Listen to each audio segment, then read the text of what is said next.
So base வெர்புன்னு சொன்னேன் இல்லையா, base வேர்ப்ஸ்ன்னு சொன்னேன். ஸோ இது வந்து அ நா. ஸோ இது இதோட இன்னொரு கோடு போட்டிங்கன்னா ஆ, ஆனா, ஆ நா, வருதல் டு கம்.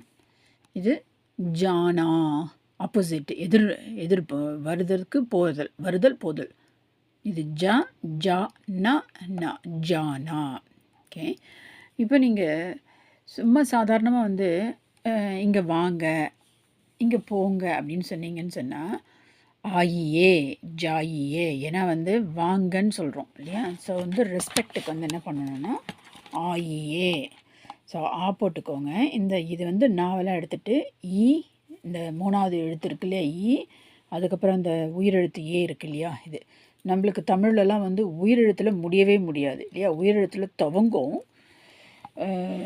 துவக்கத்துக்கு மாத்திரம்தான் உயிரெழுத்து போடுவோம். நடுவில் கூட உயிரெழுத்து போட மாட்டோம் தமிழில். இறுதியில் கூட உயிரெழுத்து வரவே வராது.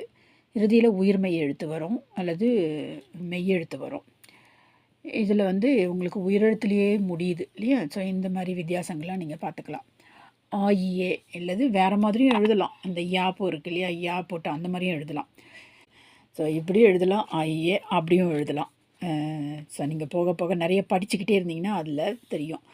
ஸோ ஆயியே போகிறதுக்கு வரத்துக்கு வாங்க, ஐயே போங்க, போயிட்டு வாங்க சொல்கிறோம் இல்லையா. ஜாயியே, ஜா இ ஜாயியே. ஸோ இது சிம்பிளாக. இதுக்கு வந்து இங்கிலீஷில் என்ன சொல்லுவோன்னா இம்பரேட்டிவ்னு சொல்லுவோம். இன்ஸ்ட்ரக்ஷன் கொடுக்குறோம், போங்க வாங்க அப்படின்ட்டு.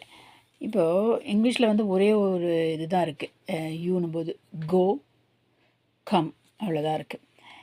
இப்போ நம்ம வந்து இதுவே இங்கே வா அப்படின்னு சொல்கிறதா இருந்தால், ஸோ சின்ன பிள்ளைங்க அப்படி யாரும் நம்ம சொல்கிறது தான் ஆ ஓ, ஆ ஓ, ஆ ஓ.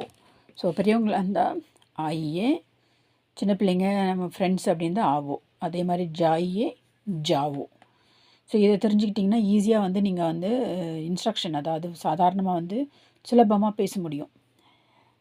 இப்போ அதையே அடுத்து நான் வருகிறேன். இப்போ நம்ம வந்து தினமும் வர்றதா இருந்தால் நம்ம இது வந்து இங்கிலீஷில் சொல்கிறதா இருந்தால் ருட்டீனு, எப்பொழுதும் நடக்கிற செயல் அப்படின்னுவோம் இல்லையா.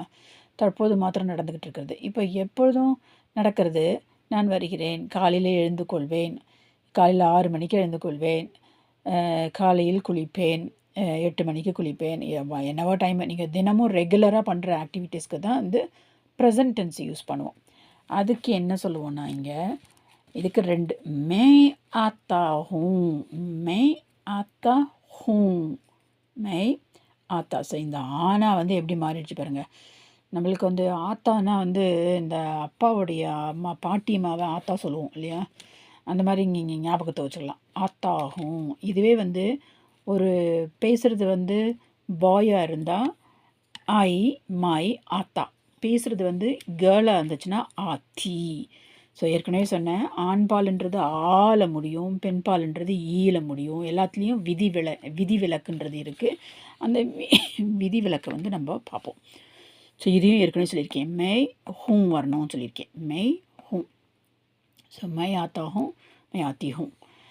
ஸோ ஆனால் ஐயே, ஆவோ, மை ஆத்தா ஹூம், மை ஆத்தி ஹூம். அடுத்தது ஜானா, ஜாயே, ஜாவோ. இங்கே என்ன சொல்லுவீங்க, மை ஜாத்தா ஹூம், மை ஜாத்தி ஹூம். ஸோ தாவை வந்து தீயாக்கிடுவீங்க, இந்த ஆக்கு பதில் ஜா போட்டுக்கிறீங்க. இந்த மாதிரி உங்களுக்கு ஏதானும் ஆங்கிலத்தில் ஹிந்தியில் சென்டென்ஸ் எழுதணுன்னா கமெண்ட் பாக்ஸில் எழுதுங்க. ஸோ ஆனா ஜானா, ஆइए जाइए, आओ जाओ, मैं आता हूँ, मैं आती हूँ. இந்த ஹூம் தான் ரெண்டுத்துக்கும் வரணும். मैं आती हूँ, मैं जाता हूँ, मैं जाती हूँ. ஸோ உங்களுடைய பெயர் என்னன்றதை ஹிந்தியில் எழுதுங்க வேணால் கமெண்ட் பாக்ஸில். ஸோ நான் ஏற்கனவே என்னோடய பெயரை நான் எழுதினேன் இல்லையா ஒரு இதில். ஸோ அந்த மாதிரி வந்து நீங்கள் வந்து உங்களுடைய பெயரை வந்து ஹிந்தியில் எப்படி எழுதுறதுன்றது எழுதுங்க. ஏன்னா இந்தி எழுத்துக்கள் ஏற்கனவே நம்ம பார்த்துட்டோம். உதாரணத்துக்கு ஒரு பெயர் வந்து மஞ்சுன்னு வச்சுக்கோங்க.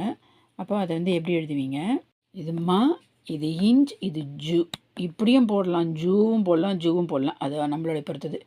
மஞ்சு அப்படின்னு. இது இஞ்சு. இந்த மாதிரி நீங்கள் வந்து நிறைய இந்தி எழுத்துக்களை தெரிஞ்சுக்கணும்னு சொன்னால் தமிழ் வார்த்தைகளை இந்தியில் எழுதி பார்க்கலாம். ஏன்னா இன்னும் உங்களுக்கு இன்னும் இந்தி வார்த்தைகள் எதுவும் தெரியாது இல்லையா? அதனால இப்போது இதில் வந்து இப்போ மெயின் சொல்லிட்டோம், மே ஆத்தாகும் சொல்லிட்டோம். இதுவே மஞ்சுன்றது ஒரு கேர்ள் வருதுன்னு சொன்னால் மஞ்சு ஆத்தி ஹே.